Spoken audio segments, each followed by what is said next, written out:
Son nom est à jamais associé à sa création, le fusil d'assaut AK-47, plus connu sous le nom de Kalachnikov. Mikhail Kalachnikov est né en 1919 à Kouria, dans le sud de la Russie.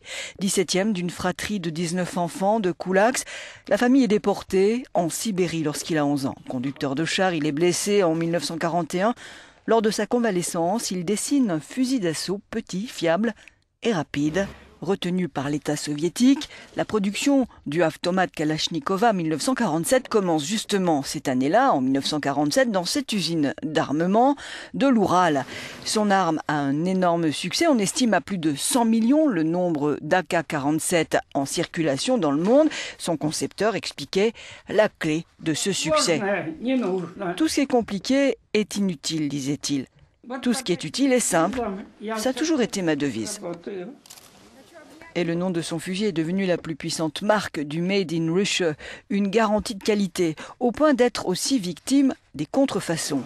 L'ingénieur autodidacte s'en plaignait lors de cette visite de Hugo Chavez. Il y a des pays qui font des fusils Kalachnikov sans licence, disait-il. C'est purement et simplement du vol. C'est totalement illégal. Mikhail Kalachnikov ne s'est jamais considéré responsable de l'usage de son invention par des terroristes ou des délinquants. Cela, c'est la faute aux politiques, disait-il. Par contre, il était fier de la célébrité de son fusil légendaire, désiré même par les Américains lors de la guerre contre les Viet Cong, selon lui.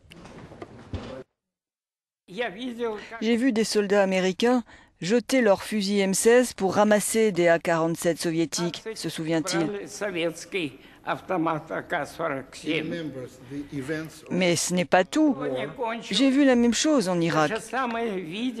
On a pu voir que quand le climat est mauvais, eh bien le M16 ne fonctionne pas correctement.